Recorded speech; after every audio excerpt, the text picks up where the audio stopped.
Estamos estudiando ya la lección número 10 que se titula El espiritismo desenmascarado. Y para este día, martes 4 de junio, nos corresponde estudiar la muerte en el Nuevo Testamento.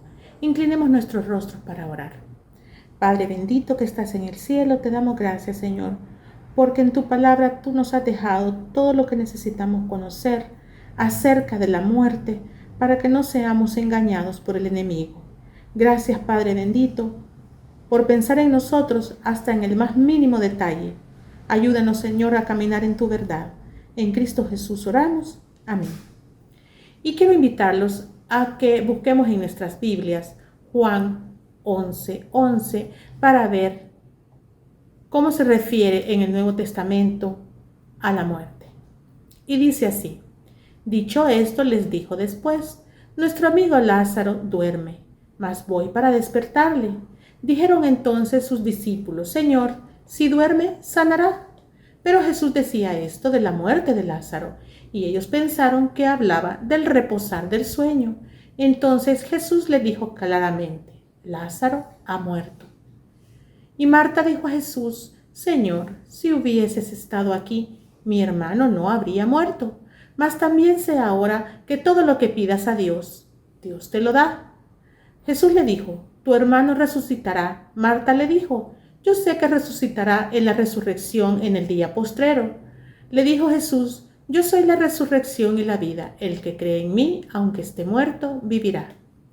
Si ponemos atención a este texto, nos describe claramente cómo es el proceso de la muerte.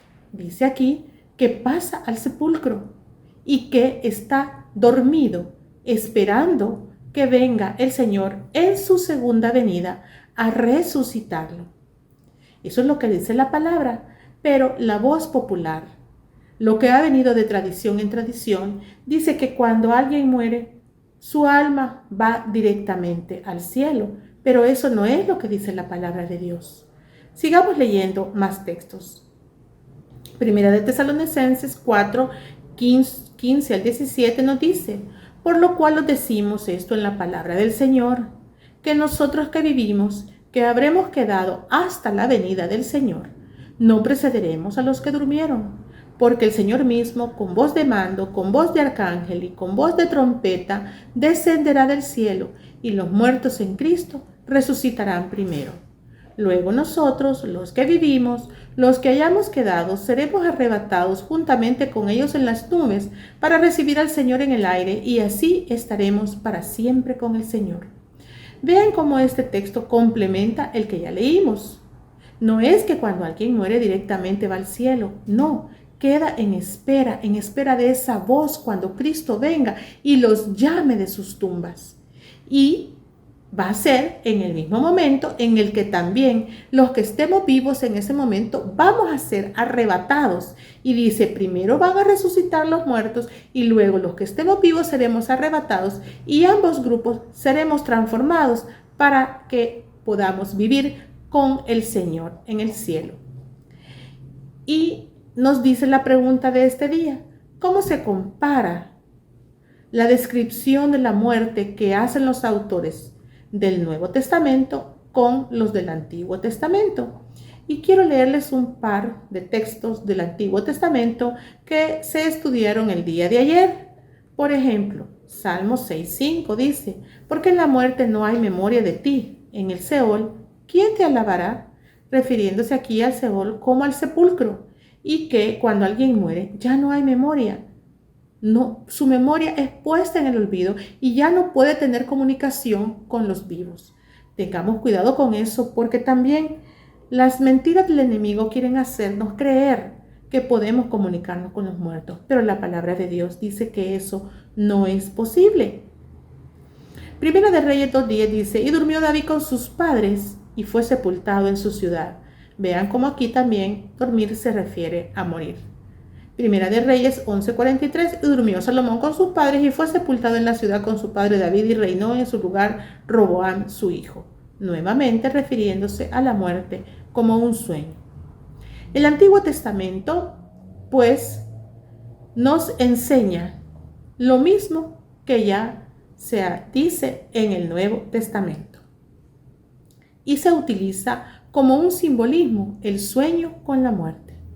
Al menos hay 53 veces en la Biblia la palabra sueño que la equipara con la muerte. Los autores bíblicos coinciden en que no hay una existencia consciente en un alma inmortal que abandone el cuerpo inmediatamente después de la muerte. Esas son creencias que se han dicho por tradición y que se han venido pasando de generación en generación, pero no tienen un fundamento bíblico. El Nuevo Testamento añade una dimensión adicional ya insinuada en el Antiguo Testamento y es la gloriosa resurrección al momento de la venida de Cristo. Los evangelios subrayan que la vida eterna solamente está en Cristo. Nadie más puede darnos vida eterna porque únicamente Jesucristo es el que venció a la muerte en la cruz del Calvario. Ya la tumba no puede retener a sus víctimas. La resurrección entonces se convierte en la garantía de que todos los creyentes un día resucitarán de su tumba si están muertos cuando Jesucristo venga.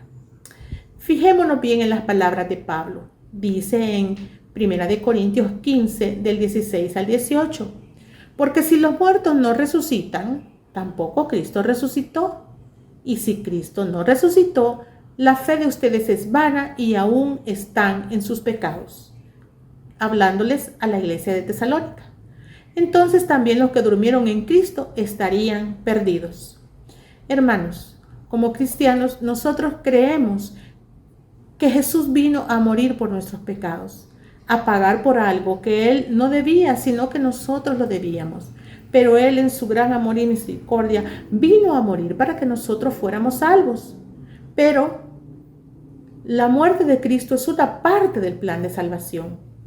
La siguiente parte es la resurrección, porque venciendo Él la muerte y siendo el primogénito en la resurrección de los muertos, Él nos da la garantía de que también nosotros, los que creamos en Él y los que seamos justificados por Él, vamos a resucitar si estamos muertos en su segunda venida o vamos a ser arrebatados para que podamos morar con Él eternamente. Al contrario, dice el argumento de Pablo, que es la resurrección de Cristo, es el fundamento de nuestra propia resurrección y sin la resurrección la fe es vana y permanecemos en los pecados. Entonces, los muertos que permanecen en la tierra estarían perdidos.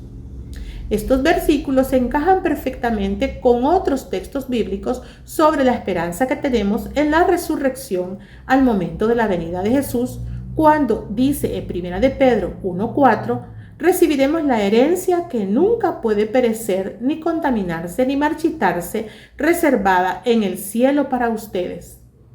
Si está reservada en el cielo, quiere decir que nadie la ha recibido todavía. Entonces, significa que están esperando en el sepulcro, en el Seol, el momento en que el Señor venga a dar esta herencia que tenemos en el cielo. Quiero leerles también lo que nos dice el Espíritu de Profecía en el comentario para este día, ampliando un poco más lo que hemos estado hablando. Cuando abrieron y leyeron la epístola de Pablo, las palabras referentes al verdadero estado de los muertos proporcionaron gran gozo y consuelo para la iglesia. Pablo mostró que aquellos que vivieran cuando Cristo viniese no irían antes al encuentro de su Señor que aquellos que hubieran dormido en Jesús. La voz del arcángel y la trompeta de Dios alcanzarían a los que durmieran, y los muertos en Cristo resucitarían primero, antes que el toque de la inmortalidad se concediera a los vivos. Luego, nosotros, si estamos vivos, los que quedamos, juntamente con ellos seremos arrebatados en las nubes a recibir al Señor en el aire, y así estaremos para siempre con el Señor. Por tanto, consolaos los unos a los otros con estas palabras. Difícilmente podemos apreciar la esperanza y el gozo de esta seguridad que proporcionó a la joven iglesia de Tesalónica. Ellos creyeron y atesoraron la carta que les envió su Padre en el Evangelio, y sus corazones se llenaron de amor hacia Él. Él les había dicho estas cosas antes, pero en aquel entonces sus mentes estaban tratando de asimilar dos doctrinas que les parecían nuevas y extrañas. Pero en aquel entonces sus mentes estaban tratando de asimilar lo que les decía de las doctrinas, y no es sorprendente que la fuerza de algunos puntos no se había impresionado vívidamente en su espíritu, pero tenían hambre de la verdad, y la epístola de Pablo les dio una nueva esperanza y fuerza, y una fe más firme en aquel cuya muerte había sacado a la luz la vida y la inmortalidad, y les dio un afecto más profundo con él.